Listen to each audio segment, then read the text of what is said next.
گزشتہ سبق میں مولانا مؤول کے بارے میں ہم نے پڑھا تھا بھائی.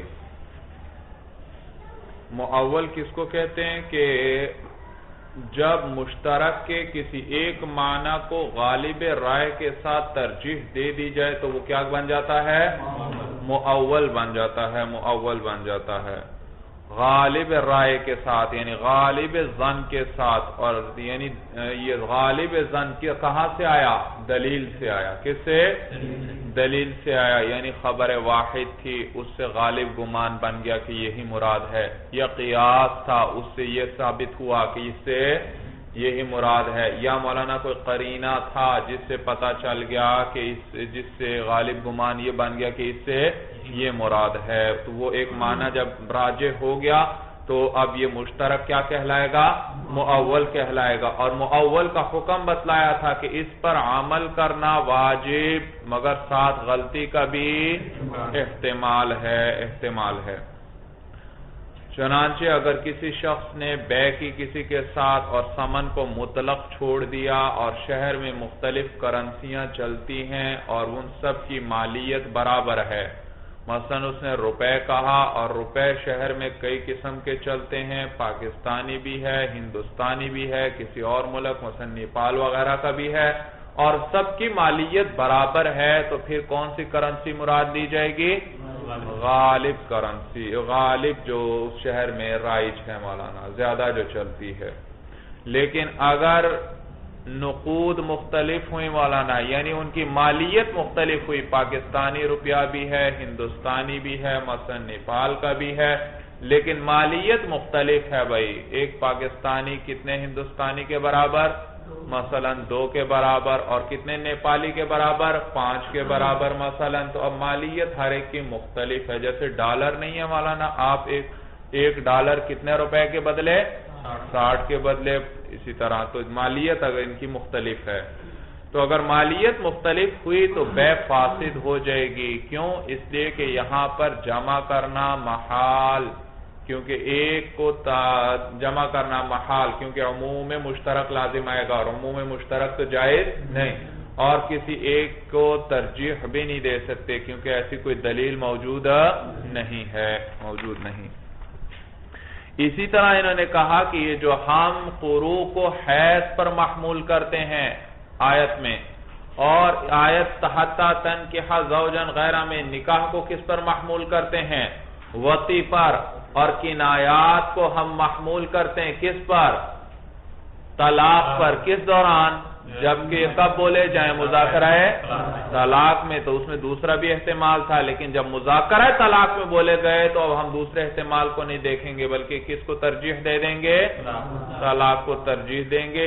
تو یہ سارے اسی قبیل سے ہیں، یعنی مؤول کی قبیل سے ہیں بھئی. یہاں بھی ترجیح دی گئی ہے تعویل کے طریقے پر.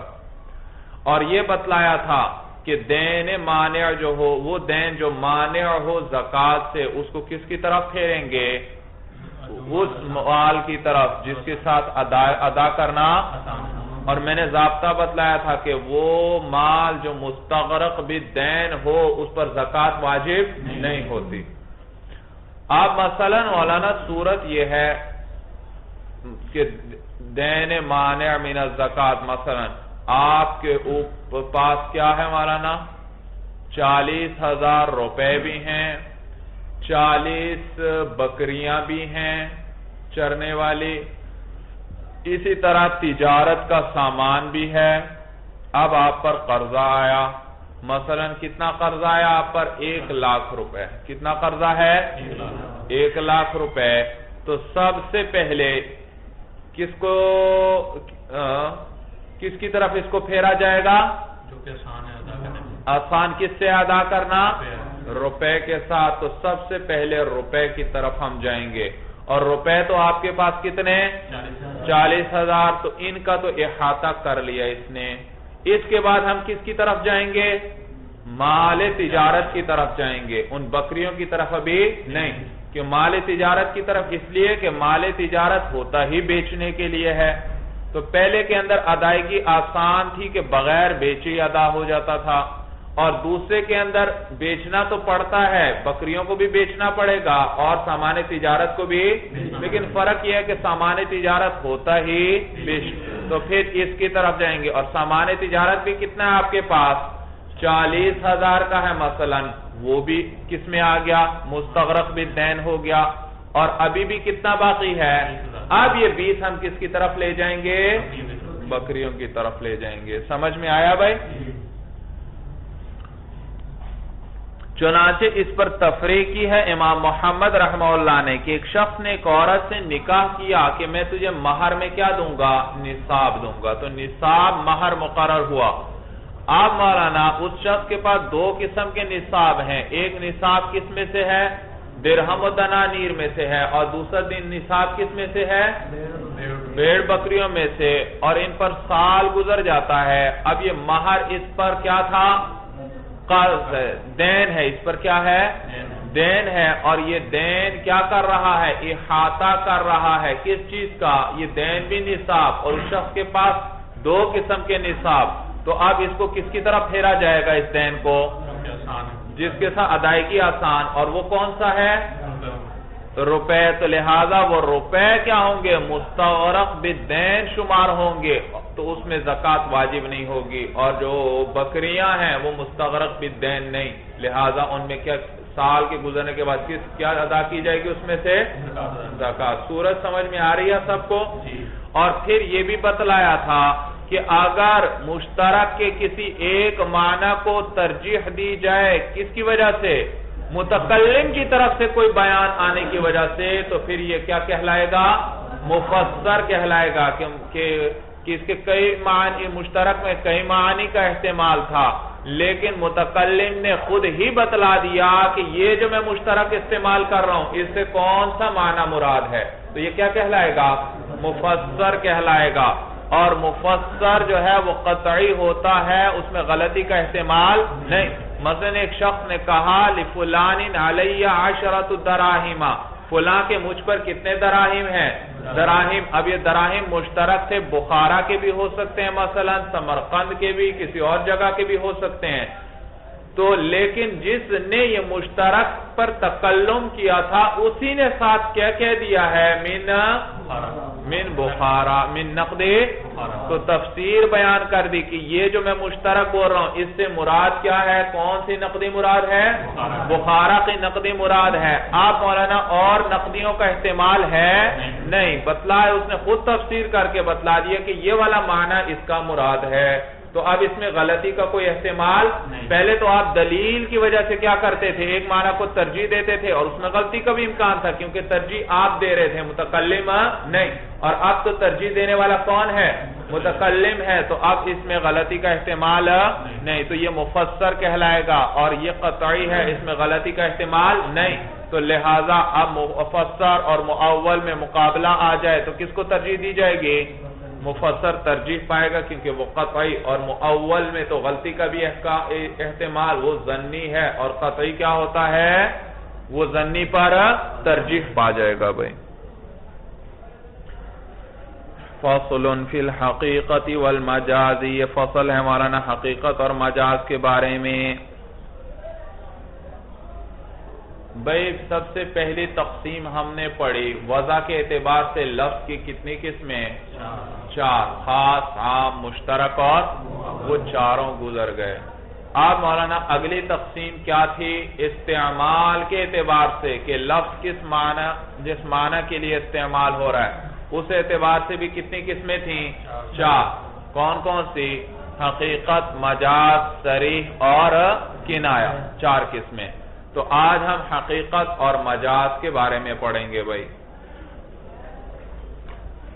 اگر یاد رکھو لفظ کو استعمال کیا جائے اسی معنی کے لیے جس کے لیے اس کو وضع کیا گیا تھا تو اس کو کہتے ہیں حقیقت، اور اگر لفظ کو اس معنی کے لیے استعمال نہ کیا جائے جس کے لیے اس کو وضع کیا گیا تھا تو یہ مجاز کہلاتا ہے۔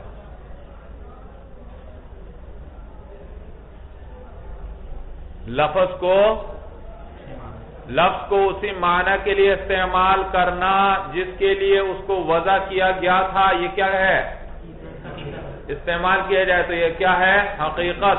اور لفظ کو اگر آپ نے استعمال کیا ایسے معنی کے لیے جس کو لیے اس کو وضع نہیں کیا گیا تھا تو یہ کیا ہے؟ مجاز ہے. آسان لفظوں میں یوں کہو، اگر لفظ کو معنی موضوع لہو کے لیے استعمال کیا جائے تو یہ حقیقت، اگر لفظ کو معنی غیر موضوع لہو کے لیے استعمال کیا جائے تو یہ کیا ہے؟ مجاز ہے. حقیقت کس کو کہتے ہیں؟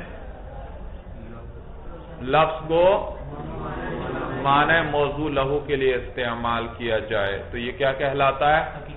اور اگر لفظ کو معنی غیر موضوع لہو کے لیے استعمال کیا جائے تو یہ کیا ہے؟ مجاز. مثلا مولانا دیکھیے اسد کا لفظ، اسد شیر کے لیے وضع ہے، ایک جنگلی درندہ ہے اس کے لیے وضع وقت میں. لیکن کبھی کبھی بہادر آدمی کو بھی شیر کہہ دیتے ہیں، اس کو بھی اسد کہہ دیتے ہیں. تو اسد وضع کس کے لیے ہے؟ شیر. تو لفظ اسد بولا جائے اور اس سے معنی بھی کیا کیا جائے؟ شیر کا. تو شیر مراد ہو تو پھر یہ کیا ہے؟ حقیقت. اور اگر اس سے کیا مراد دیا جائے؟ بہادر آدمی، تو پھر یہ کیا ہے؟ مجاز ہے. مجاز ہے.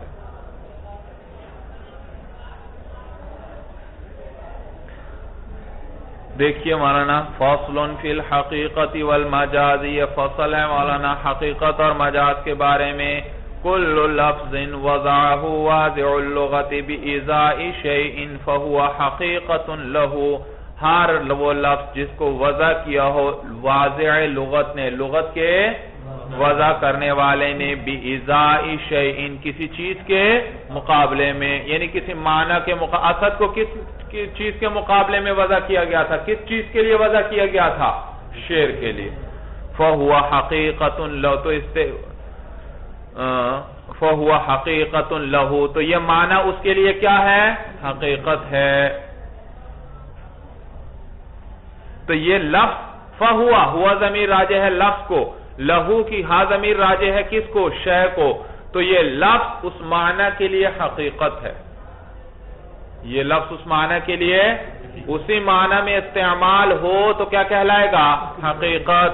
وَلَوْ اسْتُعْمِلَ فِي غَيْرِهِ، اگر اس کے غیر میں استعمال ہو تو يَكُونُ مَجَازًا لَا حَقِيقَةً، تو پھر یہ مجاز ہوگا، حقیقت نہیں.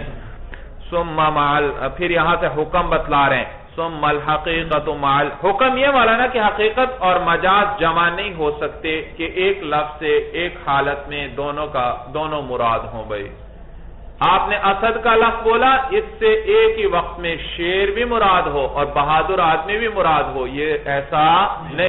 یا اس سے مراد شیر ہوگا یا اس سے کیا مراد ہوگا؟ بہادر آدمی. تو حقیقت اور مجاز دونوں جمع نہیں ہو سکتے ایک ہی وقت میں ایک لفظ سے. ثم الحقیقت مع المجاز لا یجتمعان، پھر حقیقت مجاز کے ساتھ یہ دونوں جمع نہیں ہوتے. ارادتا من لفظ واحد، ارادہ کرتے ہوئے ایک ہی لفظ سے. فی حالت واحدت، کس میں؟ ایک ہی حالت میں. ولہذا قلنا، آپ مولانا کچھ مسائل ذکر کریں گے بھائی، جہاں آپ کو بتلائیں گے کہ جب ایک معنی حقیقت مراد ہو گئی تو مجاز مراد نہیں ہو سکتا، اور اگر سمجھ میں آیا ایک معنی مراد ہوگا. بھائی دیکھیے حضور علیہ السلام کی حدیث مبارکہ ہے، لا تبیع الدرہم بالدرہمین ولا الساع بالساعین، نہ بیچو تم ایک درہم کو 2 درہم کے بدلے، ولا الساع بالساعین، اور نہ بیچو ایک ساع کو 2 ساع کے بدلے، 2 ساع کے بدلے. اب ساع کہتے ہیں کس کو کہتے ہیں؟ حقیقت میں اس کو وضع کس لیے کیا گیا ہے؟ وضع کیا گیا ہے لکڑی کا ایک برتن ہے مولانا، پیمانہ ہے جس کے ساتھ گندم وغیرہ کو کیا کیا جاتا ہے؟ ماپا جاتا ہے اور بیچا جاتا ہے. دیہات میں رہنے والے جانتے ہوں گے بھائی، سمجھ میں آیا کہ لکڑی کا ایک برتن ہوتا ہے، بنا ہوتا ہے، خاص مقدار ہوتی ہے اس میں گندم کی، اس کو کیا کہتے ہیں؟ ساع کہتے ہیں. کیا کہتے ہیں؟ ساع. تو آپ یہ اس لکڑی کا برتن، یہ اس کا کیا ہے؟ معنی حقیقی ہے، اس کا معنی. اور ایک اس کا مجازی معنی ہے کہ ساع سے وہ لکڑی کا برتن نہیں مراد بلکہ ما فی الصاع اس لکڑی کے برتن میں جو چیز ہے وہ مراد، یعنی مظروف مراد ہے، ظرف نہیں مراد، بلکہ کیا مراد ہے؟ مظروف۔ تو صاع کا حقیقی معنی ہے ظرف، وہ لکڑی کا برتن، اور مجازی معنی کیا ہے؟ مظروف، وہ جو اس لکڑی کے برتن میں چیز موجود ہے، چیز موجود ہے۔ سمجھ میں آیا؟ اب حدیث میں آیا ایک صاع کو 2 صاع کے بدلے میں نہ بیچو، یہاں بالاتفاق صاع سے کیا مراد ہے؟ مظروف مراد ہے، یعنی کوئی ماپی جانے والی چیز ہو، وہ ایک صاع ہو، ایک طرف مثلا ایک طرف 1 صاع گندم ہے، دوسری طرف 2 صاع گندم ہے، تو یہ بھی تو اس 1 صاع گندم کو 2 صاع گندم کے بدلے نہ، آپ کی گندم ذرا اعلیٰ، دوسرے کی گندم ذرا ادنا، اب آپ یہ چاہتے ہیں کہ مجھ سے 1 صاع میری والی اعلیٰ گندم لے لو اور اپنی والی ادنا 2 صاع مجھے دے دو، یہ جائز نہیں ہے مولانا، یہ جائز نہیں ہے، ورنہ سود لازم آئے گا۔ کیا لازم آئے گا؟ سود لازم آئے گا، مساوات ہونی چاہیے، برابری، یہ دونوں طرف ایک ہی جنس ہے مولانا۔ سمجھ میں آیا؟ تو اب یہاں صاع سے مراد بالاتفاق کیا مراد ہے؟ مظروف مراد ہے، یعنی وہ ماپی جانے والی چیز مراد ہے، کہ جو چیزیں ماپی جاتی ہیں ان میں سے ان کو 1 صاع کو 2 صاع کے بدلے میں نہ بیچو، بلکہ کس طرح بیچو؟ برابری کے ساتھ بیچو، 1 صاع کے بدلے کتنا بیچو؟ 1 صاع ہی بیچو بھائی۔ سمجھ میں آیا؟ تو یہاں صاع سے مراد مجازی معنی مراد ہو گئے، اور جب مجازی معنی مراد لے لیے تو اب حقیقی معنی مراد نہیں لے سکتے، کیونکہ حقیقت اور مجاز جمع، تو جب صاع سے مظروف مراد ہو گیا تو اب ظرف مراد نہیں، لہذا جب ظرف مراد نہیں تو ایک لکڑی کا پیمانہ میرے پاس ہے، 2 آپ کے پاس ہیں، میں آپ کو کہتا ہوں یہ میرا والا لے لو، یہ نیا ہے، اور آپ کے پاس ذرا پرانے ہیں یہ پیمانے، یہ مجھے دے دو، تو یہ جائز ہے۔ یہ کیا ہے؟ کیونکہ حدیث میں منع آیا تھا 1 صاع کو 2 صاع کے بدلے میں نہ بیچو، اور وہاں صاع سے کون سا معنی لے لیا؟ حقیقی یا مجازی؟ مجازی معنی مظروف کا، جب مجازی معنی لے لیا تو اب حقیقی معنی مراد نہیں، اور حقیقی معنی اس کا کیا تھا؟ ظرف، وہ لکڑی کا، تو لکڑی کا برتن اب اس سے مراد نہیں ہو سکتا، لہذا لکڑی کا 1 برتن 2 کے بدلے بیچنا کیا ہو جائے گا؟ وہ نہیں، اس کی ممانعت نہ ثابت ہوئی بھائی۔ وَلِهَذَا قُلْنَا، اور اسی بنا پر ہم کہتے ہیں لَمَّا أُرِيدَ، جب ارادہ کر لیا گیا، ما اس چیز کا، يَدْخُلُ فِي الصَّاعِ، جو صاع میں کیا ہوتی ہے؟ داخل ہوتی ہے، یعنی اس میں آتی ہے، تو وہ کیا ہے مولانا؟ مظروف بھائی، جو چیز صاع میں ہو، جب اس کا ارادہ کر لیا گیا، بِقَوْلِهِ عَلَيْهِ السَّلَامُ، حضور علیہ السلام کے اس قول کے ساتھ، لا تبیع الدرہم بالدرہمین، نہ بیچو تم 1 درہم کو 2 درہم کے بدلے، ولا الصاع بالصاعین، اور نہ بیچو 1 صاع کو 2 صاع کے بدلے میں۔ جب اس سے کیا ارادہ کر لیا گیا؟ ما يدخل فی الصاع، یعنی مظروف کا ارادہ کر لیا گیا، سقط اعتبار نفس الصاع، تو ساقط ہو گیا نفس صاع کا اعتبار، نفس لکڑی کا پیمانہ وہ مراد نہیں ہوگا، حتی جاز بیع الواحد منہ بالاثنین، یہاں تک کہ جائز ہو جائے گا اس پیمانے میں سے 1 کا بیچنا، بالاثنین، کتنے کے بدلے؟ 2 کے بدلے۔ وَلَمَّا أُرِيدُ الْوِقَاعُ مِنْ آیَةِ الْمُلَامَسَةِ سَقَطَ اعْتِبَارُ إِرَادَةِ الْمَسِّ بِالْيَدِ۔ اسی طرح مولانا اللہ تعالیٰ قرآن میں فرماتے ہیں بھئی، او لامستم النساء فلم تجدوا ماء فتیمموا صعیدا طیبا، اور یا تم عورتوں سے جماع کر لو، فلم تجدوا ماء، پس پھر تم پانی نہ پاؤ، فتیمموا صعیدا طیبا، تو تیمم کر لو، کس سے؟ پاک مٹی سے تیمم کر لو بھئی۔ اب ملامست کا ایک حقیقی معنی ہے اور وہ ہے ہاتھ سے چھونا، لمس کس کو کہتے ہیں؟ ہاتھ سے چھونا، تو ملامست کا ایک حقیقی معنی ہے ہاتھ سے چھونا، اور ایک اس کا مجازی معنی ہے جماع بھئی، کیا معنی ہے؟ جماع۔ تو ملامست کا ایک حقیقی معنی ہے اور وہ ہاتھ سے چھونا، اور ایک مجازی معنی ہے کیا؟ جماع. جماع کو بھی کیا کہہ دیتے ہیں؟ تو یہاں پر مولانا اس بات میں امام شافعی رحمہ اللہ اور ہمارا تو اتفاق ہے کہ یہاں ملامست سے کیا مراد ہے؟ جماع مراد ہے. او لامستم النساء، یا تم لوگ کیا کر لو؟ عورتوں سے جماع کر لو. فلم تجدوا ماء، پھر تم پانی نہ پاؤ تو کیا کر لو؟ پاک مٹی سے.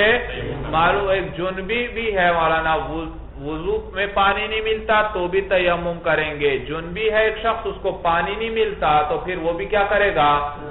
وہی تیمم کرے گا. جو وضو والا کے لیے تیمم تھا، غسل کے لیے بھی وہی تیمم کرے گا.